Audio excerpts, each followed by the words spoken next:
আসসালামু আলাইকুম, সবাই আশা করি ভালো আছেন। আপনারা অনেকে কমেন্ট করছেন যে ফাল ভাই খামার করার আগে যারা পুরাতন খামারি আছে তাদের কাছে যান, গিয়ে একটু অভিজ্ঞতা সঞ্চয় করেন, তারপরে খামার শুরু করেন। তো সেজন্য এই খামারে চলে এসেছি আজকে। ওই জোসনা সেনি আরে জোসনা রে জোসনা খাই দিছে এটা নিয়ে মাশাআল্লাহ খামারের ভিতরে ঢুকে গেছি।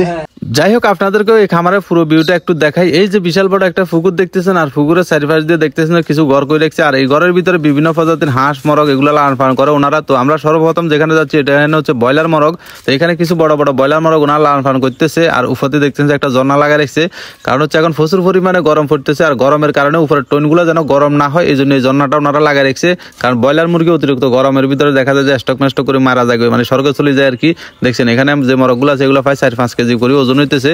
আর এখানে দেখছেন ঝর্ণা ডালে আমি একটু হাতটা ধুইতে আছি আর কি, যদি এই খামারের উসুলে যদি আমার যদি ভাগ্যটা যদি পরিবর্তন হয়ে যায়। আর এখানে দেখছেন কত সুন্দর বিশাল একটা খামার করে রেখেছে ওনারা, সেট করে রেখেছে। মানে এখানে যখন ওনারা দেখবো যে মরগের বাচ্চার দাম সস্তা, তখন কিন্তু টুস করে তুলিয়ে লাগবো। এই যে দেখছেন এখানে সুন্দর করে রেখেছে, যেখানে কি এরা বুডিং টুডিং করে আর কি, মানে বাচ্চারা আনি নতুন অবস্থায় এখানে রাখে, নতুন নতুন অভিজ্ঞতা সঞ্চয় করতেছি। ইনশাল্লাহ অভিজ্ঞতা যেদিন দেখবেন যে পুরোপুরি হয়ে যাবো, আমি ওইদিন কি সফল একজন খামারি হয়ে যাবো ইনশাল্লাহ, আশা করা যায়। আর ওনাদের যে পুকুর ফারে যে খামারটা করছে, খামারটা কিরকম একটা অফিসে কমেন্ট করে জানাবেন কিরকম লাগছে খামারটা দেখি আপনাদের কাছে। তো এখানে চলে এসেছি, এখানে দেখা যায় ছোট কিছু ব্রয়লার মরগ আছে, আর এখান দিয়ে হাঁটি যাইতে আমার কাছে কিন্তু প্রচুর পরিমাণে ভয় লাগতেছে, যদি ভাঙি নিচে আমি ফটে যায় দেখছেন কেনে যাই।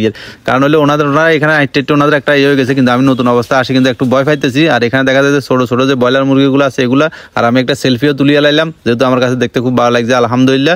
এই যে দেখছেন পুকুরের মানে চারিপাশ দিয়ে ওনারা যে প্রজেক্টগুলো করছে এটা আমার কাছে খুব সুন্দর লাগছে। কথা আছে না, উপরে থাকবো মরগ, নিচে থাকবো মাছ। আবার অনেক সময় দেখা যায় যে উপরে হাঁসও থাকে, নিচে মাছও থাকে, তাহলে মনে করেন যে কি মাছের খাবার দাবার এখান থেকে চলে আসলো আলহামদুলিল্লাহ। দেখছেন এখানে কত সুন্দর ওনারা ছাগল রাখছে। এই ছাগলগুলো দেখে একটা কথা মনে পড়ে গেছে, ছোট থাকতে যখন হারুন কিঞ্জারের একটা কমেডি ভিডিও দেখছিলাম, ওই কমেডি ভিডিওর ভিতরে হারুন কিঞ্জার বলতে আছে মরগ বেশি হাতে ছাগল কিনবো, আর ছাগল বেশি হাতে গরু কিনবো। এখন আমারও এটা মনে হইতেছে, আমি যেহেতু মরগ বেশি ছাগল কিনবো, এরপরে ছাগল বেশি গরু কিনবো। কথা কি ঠিক আছে কিনা একটু কমেন্ট করে জানাইয়েন, সিস্টেম কি ঠিক আছে? যাই হোক, এই খামারে আসি নতুন কিছু অভিজ্ঞতা হয়েছে, ওনারা কিভাবে পুকুরের ভিতরে গদ দিছে বা পুকুর পাড়ে কিভাবে একটা খামার করছে এগুলো দেখলাম। আর এই খামারের মালিক যিনি উনিও চলে আসছে। আব্বাই বলতো যে কোনো জিনিস যদি এমনি করে কেউ দে এটা তো আধা লাভ হইব, হাবি দিলে এটা আধা লাভ হবে। যাই হোক, তো এখানে দেখতেছেন আপনারা যে এই ছাগলগুলাকে ওনারা লতা ফাতা এগুলা খাবার দিতেছে। আর এই ছাগলগুলার পিছনে ওনারা বলতেছে তেমন বেশি খরচ নাই, মানে লতা ফাতা যেগুলো আছে এগুলো আনি এখানে দিয়ে দিলে ছাগলের নিজের থেকে খাই ফেলায়। আবার দেখা যায় ফাতা কফি টফি এগুলো আনি এখানে রাখলে এগুলো কাটাও লাগে না, কিছু করা লাগে না, এখানে রাখি দিলেই ছাগল এগুলা খেয়ে ফেলে। মানে এক কথায় বলা যায় যে ছাগলের পিছনে এত বেশি ওনাদের কষ্ট হয় না, বা খাবার নিয়ে এত জামিলা নাই।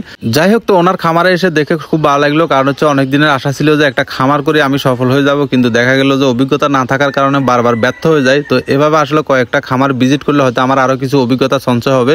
তো সবাই ভালো থাকবেন আর আমার জন্য দোয়া করবেন। আল্লাহ হাফেজ।